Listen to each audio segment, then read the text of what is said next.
Alright, so today we are back with Jujutsu Kaisen, and today we will go over chapter 251, which is pretty insane, so be sure to stick to the end to see what happens. Anyway, my name is Natsu, and I'm going to stop talking, and let's get right into the chapter. However, before that, please double check if you're subscribed to the channel, as you don't want to miss my chapter reviews. While you're already down there, you can always leave a like and a comment, and with that out of the way, let's finally get into it. Alright. So chapter 251 begins with Sukuna holding Yuta's sword after Yuta used cleave on Sukuna, which is one of his own techniques, which came as a shock to Sukuna. Sukuna still isn't sure how he did it, but Yuta asks if Sukuna couldn't retrieve the last and final finger, which we know that he couldn't, as Gojo had kept a finger secured if worst came to worst. But this means that the last finger has been consumed, and most likely by Rika, which made it possible for Yuta to use cleave. Yuji felt a bit left alone, so he also joined in by giving Sukuna a real punch to the face, which Yuta followed up with an attack on Sukuna's chest. And if you remember from the last chapter, then any punch that Sukuna takes from Yuji is vital, as Yuji's punch seems to weaken him. Anyway, Yuji gives him another punch, or rather, a kick this time, as he smashes Sukuna's face into his knee, which honestly looks crazy painful. However, Sukuna takes hold of Yuji, making him unable to move. With this golden opportunity, he uses his slashes towards Yuji's stomach, and Yuji then gives back to Sukuna by spitting blood in his face, which opens a chance for Yuta, who comes in and gives Sukuna a hefty uppercut. Yuji falls to the floor from Sukuna's attack, but on the floor, he thinks that this is his last chance to bring down Sukuna and take back Mgumi. With that in mind, he says that he doesn't have time to just lay around and rest, and that he has to get up right away, telling his body to heal faster. Rika has managed to capture one of Sukuna's legs and is now playing with him in the air. Sukuna knows that his cursed energy output and his control of his body are both weakening quite a bit. Yuji gets up and Rika throws Sukuna towards him, which then creates a joint attack as Yuji kicks a really powerful kick at Sukuna. And then the time finally comes when Sukuna decides to release his hollow wicker basket and is open to possibly getting hit by Angel's technique. But he is doing that in a desperate gamble to fire off his world-splitting dismantle. But just as he is releasing his hands, he gets stopped as they had already accounted for this, and they knew that Sukuna would try to get this off. Because of that, Rika grabbed hold of both of Sukuna's upper arms while Yuji took care of one of his lower arms. This makes it impossible for Sukuna to use any hand signs as he's only got one arm left, which he uses to try and get away from the incoming Yuta, but it's meaningless as Yuta comes and punches into Sukuna's stomach and drags something out of his stomach, which makes him bleed. Yuta is looking to go in for seconds when he says that Sukuna wasn't able to use the expanded dismantle while using his hollow wicker basket. And even if it's a simple technique, he's forced to use chants, hand signs, or even both, which Yuta says that he won't let him do. Sukuna has blood around his face, and Yuta is about to go in for a second attack when Sukuna uses his slashes on Yuta. However, Yuta notices that his slashes have weakened and says that he doesn't have anything to fear even if he goes in close and uses his sword to attack Sukuna, which he takes head on. Suddenly, he feels something weird, and he thinks back to when Yuji spitted blood on him and says that it's beginning to burst. And while he is confused about that, Yuji takes this chance and completely rips off one of Sukuna's arms. After that, we get into a bit of a flashback where Yuji is saying that, according to Tsukumo's notes on a general level, even if souls are mixed together to some degree, they will never become one. Chozo asks if it could be that Yuji and Sukuna are just a special case, and that he can't feel a trace of the soul that once inhabited his body.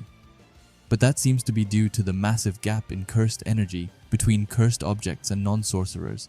And in her notes it says that while a soul might sink deeper and deeper, it won't ever disappear or conjoin to become one.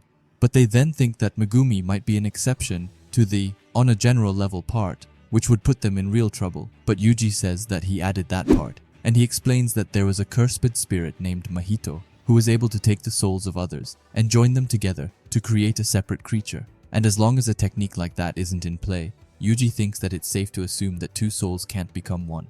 Or at least he thinks, and he ends it by saying that he believes in Tsukumo's words and that he will shake Megumi's soul awake. Angel then adds in by saying that if that's Yuji's plan, then their technique might be beneficial, and that the Angel's technique is the eradication of its target's technique, saying that they should be able to eradicate Sukuna due to the incarnated form being a direct mix of his technique, his personality, and the cursed object. Given that cursed techniques are invariably connected to the brain, the survival rate of the target is low, but if they are able to separate the two souls and weaken the synchronicity between the cursed object and the body, the survival rate will skyrocket. After that, we get back into real time, and Yuji and Rika are still holding Sukuna locked down. Yuta is a bit away and is about to use a technique. He says maximum output Jacob's ladder, and a bunch of crosses appear, and then a beam of light comes crashing down onto Sukuna. While this is going on, Yuta goes to Sukuna and puts his sword into his arm to then slash it into two parts. Yuji is standing a bit away, but loads up a punch with cursed energy and says, "Wake up Mgumi," as he throws his punch. After that, he enters Megumi's soul and sees him down on the ground. But he isn't the same, as he says over and over that he has had enough. Yuji is looking at him in shock as he realizes that any will to live has already been extinguished from within Megumi's soul. After that, Sukuna says the scale of the dragon, recoil, and twin meteors, which make multiple slashes appear on Yuta, Rika, and lastly, Yuji, and it becomes a bloodbath. But that's not all, as Yuta's domain starts to fall apart and light starts to come in. Sukuna is free, but suddenly, a dark silhouette appears behind him, and before he can react, the person has already attacked. It was Maki who came with a surprise attack and pierced her blade right into Sukuna's chest, and then we ended it with this awesome panel with both Maki and Sukuna looking at each other.